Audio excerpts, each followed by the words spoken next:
Welcome to Chapter 2 of Read, Write, Refine. Thanks for joining me this far.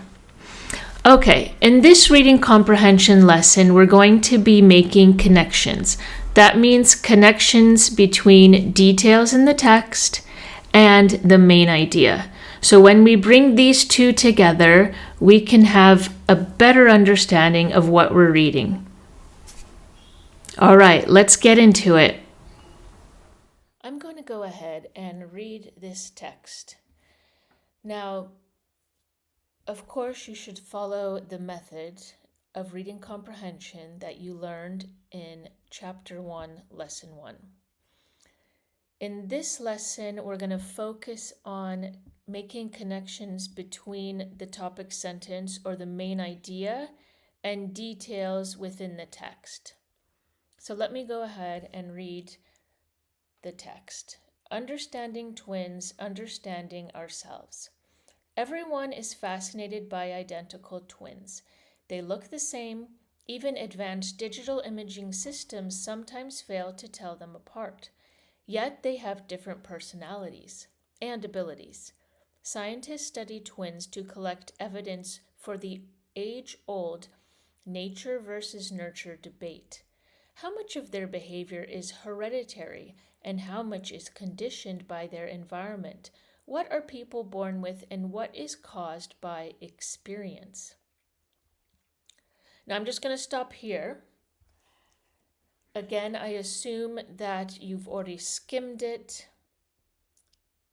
and you have a sense of what this text is about. Now, usually in the first few sentences, in the first paragraph, that's where you'll find the main idea or the topic sentence. So this here is the main idea.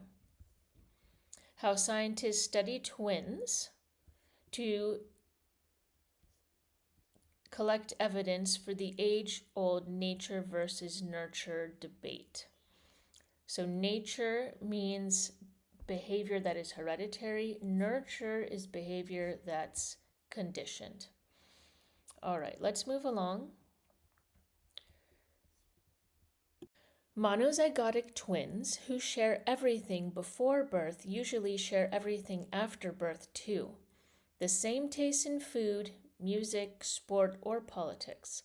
One might think that this could be explained by the fact that parents often give their newborn twins confusingly similar names, continue to dress them exactly alike until they are well into their teens, and generally treat them in the same way throughout their upbringing. So this phrase here, generally treat them in the same way throughout their upbringing. I'm going to change the color on this. This is a supporting detail for the main idea about nature versus nurture.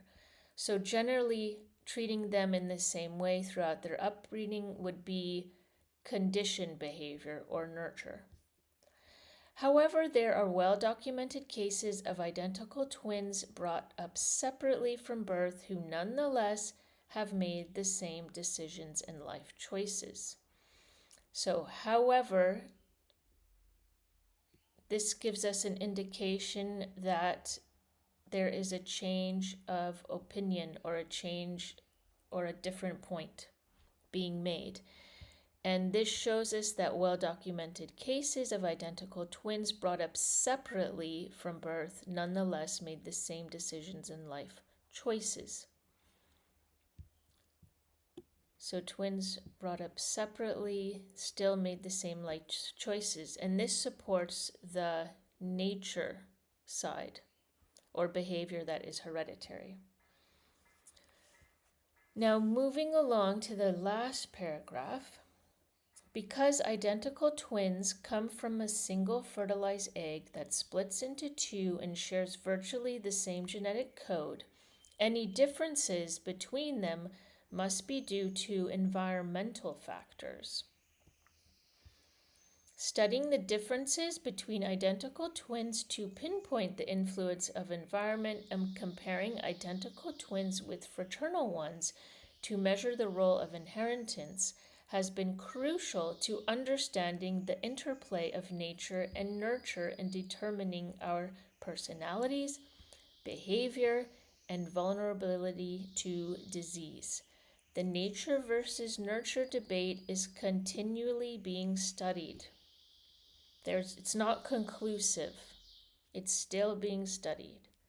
Understanding the behavior of twins may enhance our understanding of human behavior, and generally studying twins can help us to understand human behavior. Another detail that we could highlight is this phrase here, genetic code.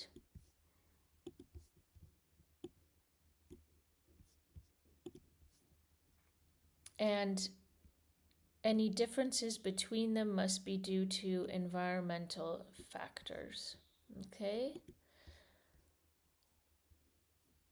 So twins that come from a single fertilized egg share the same genetic code, and any differences must be due to environment.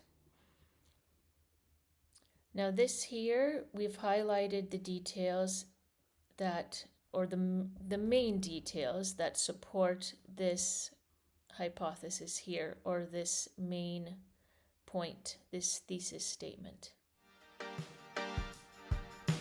Now that you have a better understanding about how to make connections within a text, we're going to write a summary based on those connections. That's the next lesson. Good luck.